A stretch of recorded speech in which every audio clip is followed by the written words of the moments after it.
Between 235 and 284 CE, the Roman Empire practically disintegrated. Over 50 years, the military elevated and assassinated more than 20 different emperors. Only one died of natural causes. Rampant plagues, hyperinflation, and continuous border invasions fractured the state. Diocletian, a Dalmatian peasant who rose through the military ranks, halted this collapse by overhauling the Roman administration and concentrating legislative authority within the imperial office. For 3 centuries, emperors had maintained the polite fiction of the Principate, posing as a constitutional magistrate or first citizen. Diocletian replaced this with the Dominate, identifying himself as the Dominus, the absolute master and lord. He applied this command to the economy through the Edict of Prices, which set a maximum legal value for all goods and services. To ensure tax revenue, he legally bound farmers to their land and forced sons to inherit their father's trades, creating a rigid, inescapable caste system. To prevent ambitious generals from launching coups, he sliced the empire into 4 military districts. This tetrarchy divided power among 4 co-emperors, ensuring that a representative of the central government was always present to manage the provinces. This level of political and economic control required a unified spiritual identity. Diocletian explicitly tied his authority to the traditional Roman pantheon, adopting the title of Jove to legitimize his rule as a divine necessity. The 50-year nightmare of assassinations ended. Rome achieved stability, but the price of that survival was total conformity. The state now demanded absolute obedience. This diagram of the Roman population in 300 CE highlights a growing community: Christians. They made up roughly 10% of the empire. They were a demographic the state viewed as an ideological glitch.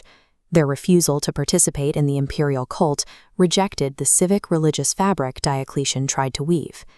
Galerius, the fiercely pagan junior co-emperor in the east, became the primary architect of the coming purge. He convinced Diocletian that the state could not claim absolute authority if this minority was permitted to opt out of the national religion. The state tested the waters of ideological enforcement quietly at first. They purged Christians from the military ranks and ordered the execution of followers of foreign sects, such as the Manichaeans, who were viewed as agents of the Persian enemy. The formal launch of the Great Persecution began in 303 CE. The first edict mandated the immediate demolition of Christian churches and the mass seizure of their scriptures. A second and third edict quickly followed, triggering the mass arrest of bishops and priests.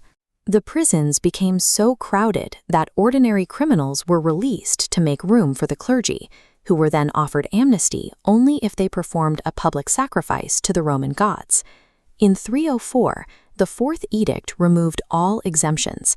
Every man, woman, and child in the empire was legally required to gather in public and offer a sacrifice. The state gave a binary choice: absolute compliance or death. The enforcement of these laws depended on the local ruler.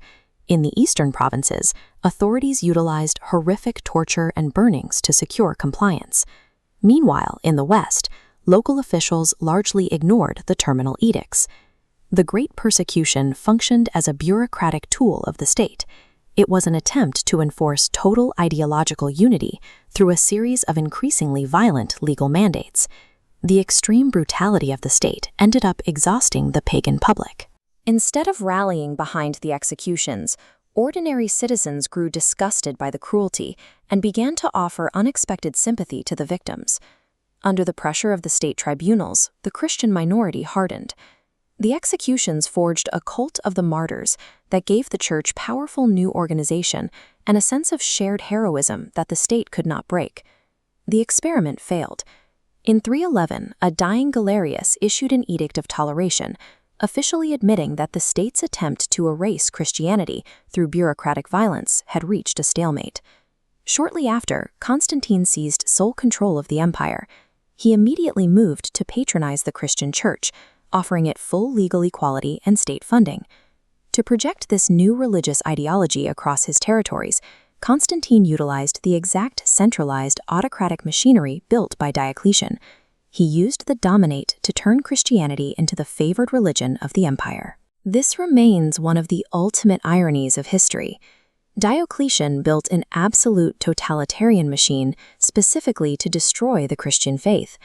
But that very machine became the exact engine used to cement Christianity as the dominant